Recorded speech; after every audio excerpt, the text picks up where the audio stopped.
आपने बहुत कुछ सुन रखा होगा, स्पोर्ट्स मेडिसिन स्पेशलिस्ट, फिजियोथेरेपिस्ट है या सर्जन है। तो इसी के बारे में आज हम डिटेल में बात करेंगे कि क्या होता है स्पोर्ट्स मेडिसिन, क्या होता है स्पोर्ट्स इंजरी, उसको कैसे ट्रीट किया जाता है।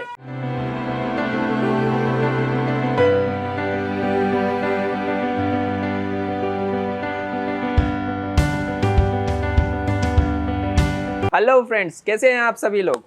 आज हम बात करेंगे स्पोर्ट्स मेडिसिन और स्पोर्ट्स इंजरी के बारे में। स्पोर्ट्स मेडिसिन आपने बहुत सुना होगा, स्पोर्ट्स मेडिसिन स्पेशलिस्ट सर्जन या स्पोर्ट्स मेडिसिन स्पेशलिस्ट फिजियोथेरेपिस्ट।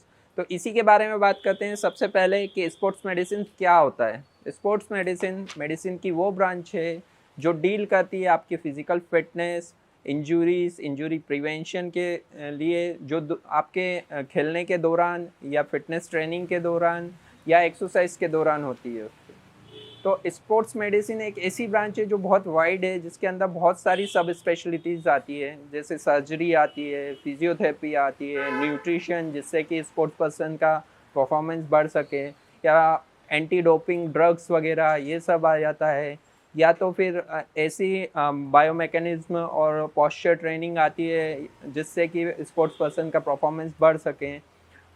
उनकी बिहेवियर जो साइकोलॉजी है उसकी ट्रेनिंग आती है, ट्रैवल मेडिसिन आती है, और साथ ही साथ इमरजेंसी मेडिसिन भी इसके अंदर आती है, जिसमें कि अचानक खेलते टाइम कोई इमरजेंसी क्रिएट हो या स्पोर्ट्स पर्सन कोलैप्स हो तो उसको कैसे हम लोग प्रिवेंट कर सकते हैं।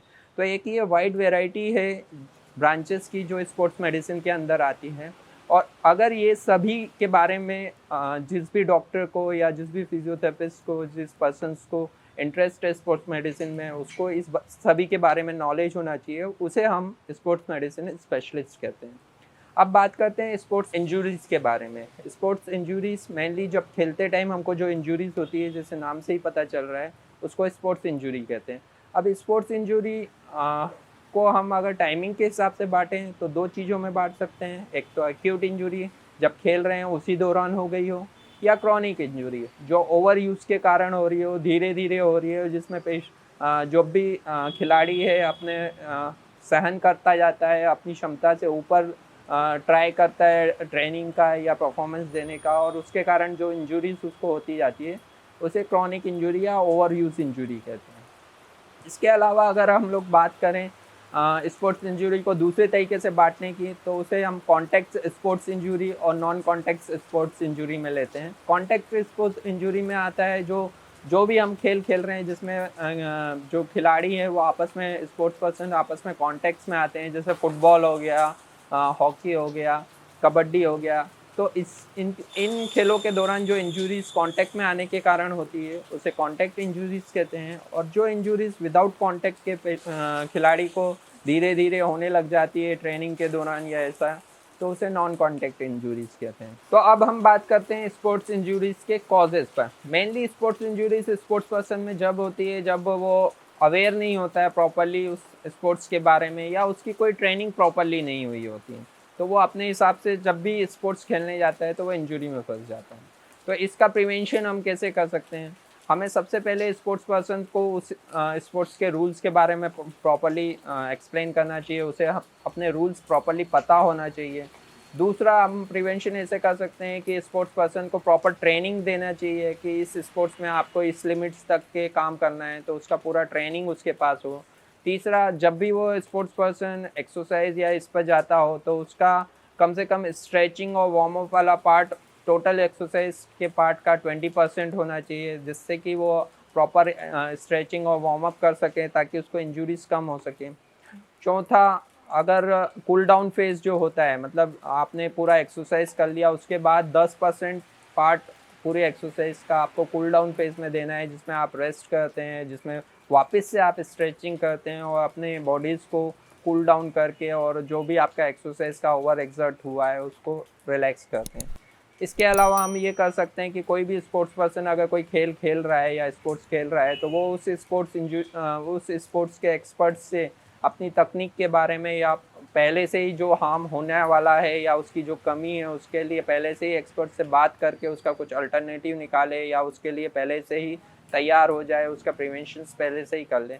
तो इस तरीके से आप स्पोर्ट्स इंजरी से बच सकते हैं। तो अब हम बात करते हैं स्पोर्ट्स इंजरी के ट्रीटमेंट के बारे में। जब भी आपको एक्यूट इंजरी होती है स्पोर्ट्स पर्सन्स को, जैसे खेलते टाइम उनको इंजरी हुई, तो हमको सबसे पहले प्राइस प्रोटोकॉल को फॉलो करना है, जिसमें कि हम प्रॉपर पोजीशनिंग कर देते हैं स्पोर्ट्स पर्सन की, फिर उसको रेस्ट देते हैं, फिर उसको हम आइस फॉर्मेंटेशन करते हैं, उसको कंप्रेशन कर देते हैं इंजर्ड पार्ट में, और जो इंजर्ड पार्ट है उसको थोड़ा एलिवेशन करते हैं ताकि स्वेलिंग ज़्यादा ना बढ़ सके। इसके अलावा हमको ये भी ध्यान रखना है कि हमको क्या नहीं करना है। क्या नहीं करने का भी एक प्रोटोकॉल है, जिसे हार्म प्रोटोकॉल कहते हैं। हार्म प्रोटोकॉल मतलब कि इसमें हम लोगों को हीट फॉर्मेंटेशन नहीं करना है, हम लोगों को जो भी स्पोर्ट्स पर्सन है उसको अल्कोहल वगैरह नहीं देना है, उसको हमको रनिंग नहीं कराना है, और उसको हमको मसाज भी नहीं करना है। तो ये दोनों प्रोटोकॉल, जिसमें कि हमको क्या करना है और क्या नहीं करना है, वो बिल्कुल हमको एक्यूट इंजरीज़ के लिए याद रखना है। और उसके अलावा अगर हमको क्रॉनिक इंजरी हो रही है, जैसे कि जो पार्ट का, लिगामेंट का, और किसी भी और दूसरी तरीके की इंजरी हो रही है, तो उसका हमको स्पोर्ट्स इंजरीज़ जो सर्जन हैं, उसके जो स्पेशलिस्ट है, उससे कंसल्ट करके प्रॉपर ट्रीटमेंट कराना चाहिए। तो अब हम ये बात करते हैं कि जब भी हम लोगों को एक्यूट या क्रॉनिक फेस में किसी भी पार्ट की इंजरी होती है, वो कौन से सबसे ज़्यादा पार्ट है। अगर बॉडी के पार्ट्स की बात करें तो नी जॉइंट्स और शोल्डर जॉइंट्स ऐसे पार्ट है जिसमें कि हमको सबसे ज़्यादा इंजरी होती है। अब नी जॉइंट्स में जो इंजरीज़ होती हैं, उसमें सबसे ज़्यादा लिगामेंट टीयर्स आ जाते हैं, मेनिस्कल टीयर्स आ जाते हैं, डिसलोकेशंस आ जाते हैं। इन सब पर सबसे ज़्यादा इंजरी होती है। इसके अलावा अगर शोल्डर वाले पार्ट में बोलें तो रोटेटर कफ टीयर हो गया, या सुप्रास्पाइनेटस टेंडिनाइटिस हो गया। ये सबसे ज़्यादा थ्रोइंग वाले जो फेज़ होते हैं, या स्लैप लीजन है, ये सब थ्रोइंग वाले फेज़, जैसे क्रिकेटर्स, बॉलर्स हैं, उनको थ्रो करने के टाइम पर ये इंजरीज़ हो सकती है। इसके अलावा भी मोस्ट कॉमन इंजरीज़ जो होती हैं स्पोर्ट्स पर्सन को, उसके बारे में हम लोग अगर बात करें तो मसल पुल जो हो जाता है, सबसे ज़्यादा स्पोर्ट्स पर्सन को ये होता है। जैसे हम लोग नॉर्मली हमारे देश में देखते हैं कि क्रिकेट जब भी कोई खेलते हैं तो हैमस्ट्रिंग पुल हो गया है खिलाड़ी का, हम लोग बार बार बात करते हैं, वो रेस्ट लेता है। तो ऐसा जब भी मसल पुल की इंजरी होती है तो हमको प्रॉपर रेस्ट देना है उस खिलाड़ी को, और जो भी एक्यूट फेस वाला ट्रीटमेंट है वो करना है।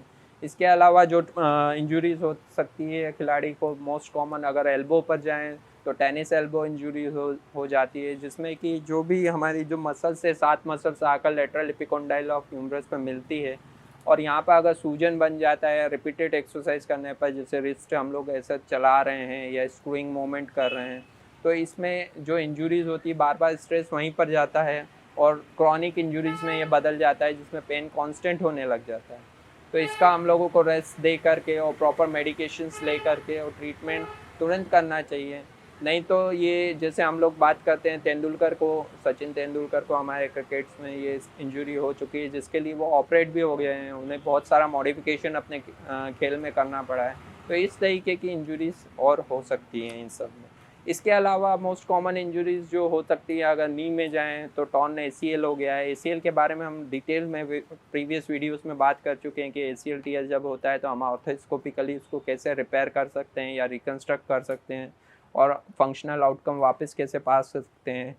इसके अलावा बहुत मोस्ट कॉमन अगर नी में और दूसरी इंजरी बोलें तो MCL इंजरी होती है, जिसमें मीडियल कोलेटरल लिगामेंट, जो साइड वाइज लिगामेंट्स होते हैं, वो टीयर होते हैं, जो अधिकतर कंजर्वेटिव ट्रीटमेंट से हील अप हो जाते हैं अगर ग्रेड 2 तक होते हैं। अगर इससे ज़्यादा है तो हमको रिपेयर या रिकंस्ट्रक्शन पर जाना पड़ सकता है।